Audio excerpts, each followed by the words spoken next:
Hi, good evening if you're watching this live, and a good day for if you are seeing the video recording of this webinar. This webinar series is called the Sofa to 5K, uh, and it is in conjunction with the book that we have published, which is also of the same name, Sofa to 5K. And Sofa to 5K, the book itself is India's first publication designed to take a non-runner and make him become a runner. And it's a very simple, easy to read book, and it was published and released at the India Running Summit 2015. It is available for sale at our website, and we'll show you the links later on. This webinar series is meant to amplify and add more to the book. So both are in conjunction, are kind of, they go in tandem, they are in conjunction with each other. The idea of the book is to have something readable on your bedside. The idea of the webinar is to have a more of an interactive forum where you can see me, listen to me, and if you're live, you can chat with me, ask me questions. Many of our online viewers, we encourage them to do that.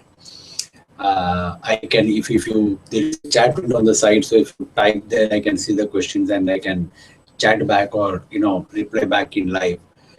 That's how this webinar series is supposed to work. And if you're live, you get to ask me questions.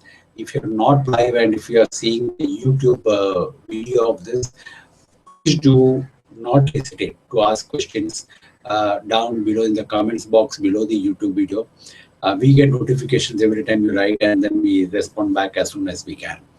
So the idea is that if you have any issues with taking up running, if you have any queries, if you have any FAQ like questions, you should be able to get them resolved as much as possible. So basically, in this series, we take each paragraph of the book that are published and we try to expand on the paragraph and say many things that we didn't want to say in the book because we want to make the book simple, but really need to be mentioned. So the next in the series of why we need to run is basically about what how it is good for your overall health. Now, the motto of You Too Can Run, the principle or the guiding vision is to promote running for good health.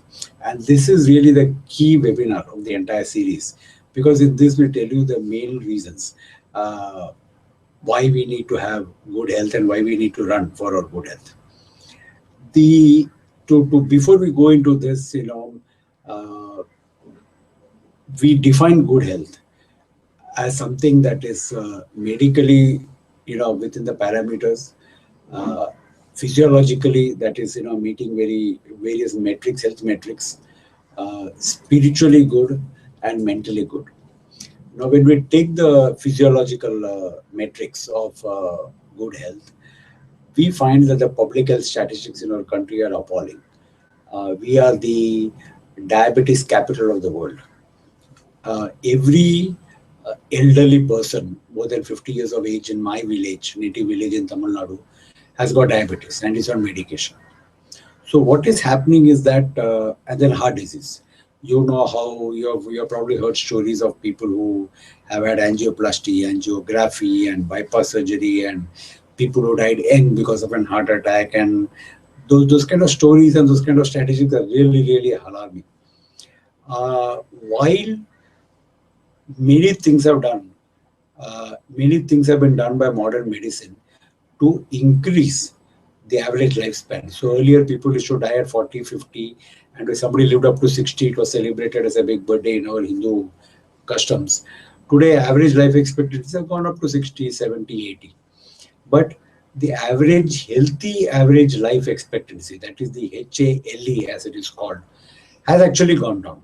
So today people are on medication from the age of 30.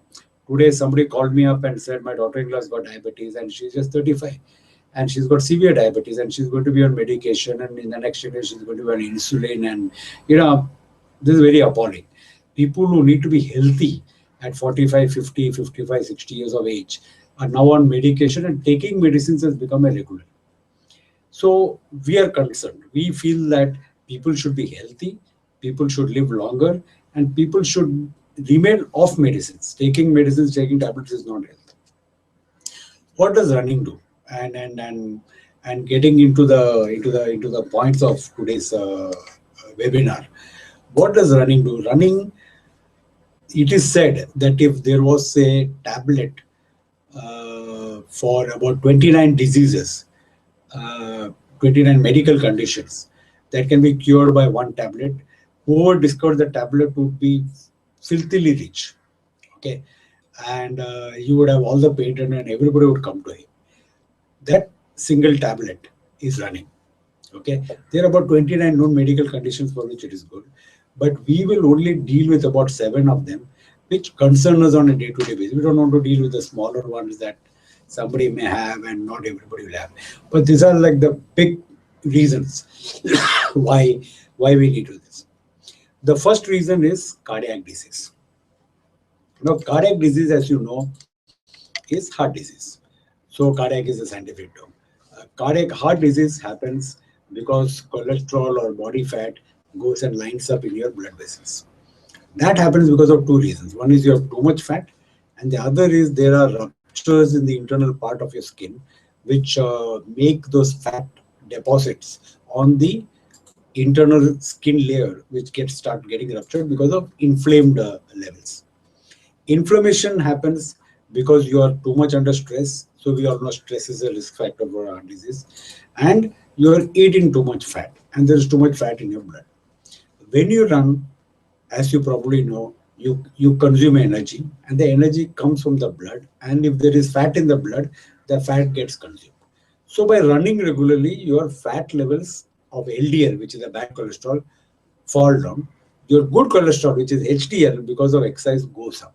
So what is known as the VLDL HDL ratio improves, and because of that, the risk factor of you getting heart disease drops very, very much. If you run regularly, I'm not saying it will never happen to you, but the risk factor of getting heart disease drops very much.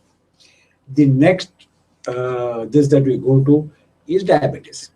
Very big one, very big killer, very silent killer. Keeps on growing in your body. You have no symptoms. You don't take any blood checkup. You keep eating all the rasagullas and the ice cream that you want in your life. And suddenly one day, by accident, you go do a checkup, or your age of 40 or 45 or whatever, somebody tells you, or your company sends you on a package, and suddenly you discover you have high sugar. And often that damage has already been done because of the high sugar. More and more insulin is being released. Your pancreas are working more and more. Your body's ability to potentiate insulin decreases, which means the insulin doesn't work as effectively. And ultimately, there's no choice but to keep taking tablets. And after some tablets don't work, then you have to take injections. And then, you have to check your blood regularly to see what is your level. It's a very messy affair. I know a very good friend of mine who had his leg amputated because he had diabetes and gangrene set in. When you run, the sugar, there is fat, and there is carbohydrate, which is sugar, glycogen, also gets consumed. So what happens is that both the fat and the glycogen in the bloodstream start getting consumed, and because of that, the sugar levels in your body are lower because you are running regularly. So your risk of getting diabetes is much lesser. Of course, if you keep being silly and eating silly, doesn't mean that you can do anything silly. But if you maintain a normal diet and if you run, then your risk of getting diabetes is much lower because of running. The third big reason is cancer. And today that cancer comes in all kinds of things. Basically, cancer is because the body is in a very acidic environment, and it is dealing with toxins that it doesn't know how to handle. So these cells start behaving in a violent manner. They start, to keep things simple, they start becoming malignant, and they start multiplying, and they start harming all the tissue around them.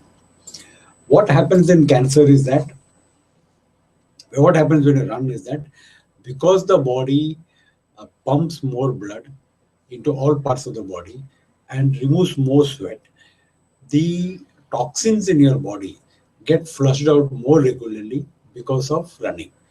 If you're not running, many toxins would keep accumulating in the lungs, in the colon, in whatever parts that get cancer. and slowly those parts would get cancerous because of the levels of toxins being built up and the cells becoming malignant. I'm just simplifying things. I'm keeping this in a simple thing. Running is known and is proven by evidence-based research to reduce the incidence of cancer. If you're in therapy for cancer, people have come out of very difficult situations in cancer because of running, because the body has started repairing itself in a very desirable way because of cancer. The next one, which is a very big one again, is aging. Now, people are getting older. As they are getting older, various symptoms of aging start falling. One is loss of memory, dementia, body becoming stiff, spine becoming weak, cervical issues, and all these are, bones becoming brittle, muscles losing their tone, body not being very firm. All these are various aspects of aging. Skin becoming wrinkled, more cellulite developing under the skin or on the thighs or in the belly. For women, that's a big one. And all these are all parts of aging. By running and by making the body work and by giving it a little bit of stress and making it recover in a very healthy way by eating also properly, what happens is that many of the symptoms of aging are reversed. So if you look at runners, many people will say, "Oh, you don't look that old. You don't look that this," and then he runs marathons. That is why. So it's almost taken as a given that if you're running, then the various symptoms of aging or the various aspects of aging can be reversed or can be halted or can be stopped. Okay, basically, good blood going to all parts of the body keeps it in good working order. Okay, and the next one is a very big one: strengthening and conditioning. As your body, as you start running, your body becomes stronger. Your ligaments, your meniscus, your tendons, your muscles, your bones, all of them start becoming stronger and stronger because they're taking more and more stress. So as you run, you recover, you run, you recover. In the bones, for example, there is something known as osteoblast and osteocast, which means that the bones break osteoblast and then the body recovers and makes the bone stronger, which is known as osteocast. So, for example, when you are aging, you have osteoporosis, which is brittle bones. Now, that can be reversed because your body is being subjected to stress every time you bang your feet. You're subjecting the body to some shock, which is desirable for the body, and the body can recover and can become stronger. If you didn't run, your knees would be weak. You would not have a sense of balance. You would fall down easily. You would trip over things. So many things. Proprioception, agility. So many body conditions can be improved because you are running and you are being physically fit. Your body doesn't become creaky. It remains more flexible in many ways, and all those things which all put together towards giving you a better sense of what is known as self-efficacy, which means your own confidence that your body is a good body and you're healthy in it. So that improves because strengthening and conditioning definitely contributes towards that feeling of self-efficacy. The last one is in the pink of health, and it's a very important one.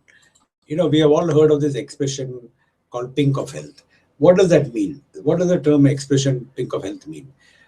It means basically, it comes from the fact that if you take a very fair woman and if she's running, imagine a picture of a fair lady who's running, you'll find that her cheeks are pink. Why? And this is the expression. Nowadays, people don't run, women don't run, and they apply mascara or makeup to make their cheeks look pink. But the real reason why the cheeks become pink in a healthy person, and it is taken as a symbol of being healthy, is that as you run, the body increases its capillarization density. What this means is that body builds blood vessels into various parts of your body so that more nutrition, more oxygen, more energy can be taken to each of those muscles, bones, tendons, different parts, and more toxins can be taken out. So in effect, you become from an 800cc Maruti to a 1200 or a 1400cc car. So your ability to consume oxygen increases, your ability to take it to different parts increases, and all this happens because the capillary density of your body improves. That is why I can run half marathon at a certain speed without getting tired. You, if you have been sedentary, cannot even walk or you cannot run, or you will say that I'm not in training. The key difference is that my body has got a better level of capillarization. This capillarization, if I had fair skin, which I unfortunately don't have, is that my blood vessels would show up. And because the face is something that you can see, and the skin is very lighter in the face, not as thick. This the skin shows up, and you can see somebody are bakya, gaal ekdam lal ho gaya, cheeks are red. So that is what happens, and that is a visual thing that you see. But basically, this capillary density is there throughout the body. So the body is continuously consuming energy, and it is repairing itself more efficiently than somebody who doesn't exercise. Okay, this is what really happens. And one of the side effects of this is that I can eat a pizza, or I can eat a couple of chapatis more, or eat a dessert, and I will not add weight because my body is more efficient in dealing with it. Whereas somebody who doesn't run at all will eat a little bit and then add weight because the body is not efficient in dealing with it. So these are all the factors. These are all very important factors. These are very key factors. These are factors that can make or break the quality of your life. Imagine having a heart disease, not able to walk, or having a broken hip, or having gangrene on your feet, or having to take insulin in every couple of hours or every day. It can make life miserable. They say health is wealth, and that is true, because if you didn't have good health, what is the use of all the money? I mean, if you're constantly having a pain in your hip or in your back, or this is stiff, but it doesn't make sense at all to earn all that money, no matter what job you are, or industrialist you are, or you have inherited your wealth, or you built your own money, whatever it is, whatever your financial situation may be. Health is something that you should definitely have. And let me kind of end this with this takeaway point, is that it is the fundamental right of each one of us to be healthy. I mean, you'll agree with this, that it is everyone's fundamental life. I am 57 years of age. It is my fundamental right to be the healthiest 57-year-old Venkatraman that I can be. Correct? Who can take this right away from me? How can I diminish this right? The only way this can happen is when I start doing unhealthy things. Correct? So I am the cause of me being unhealthy.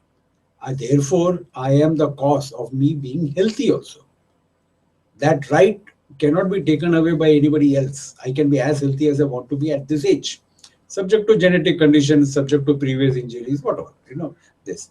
So that right, do not mortgage that right for your job, for your lifestyle, for your addictions, be it sugar, be it alcohol, whatever it is. Come back to a healthy lifestyle, start running, buy my book. Sorry for the plug here. Buy my book. It has a very simple 8-week plan, and restore your way to good health. Beat the statistics that you are with respect to all of this, and be healthy. That's my message to you. Thank you very much. And we have a couple of viewers, so if there is anything, you can type on the window next to you, and I can look it up and I can answer it. So I'm waiting for my viewers to ask me questions if there are any.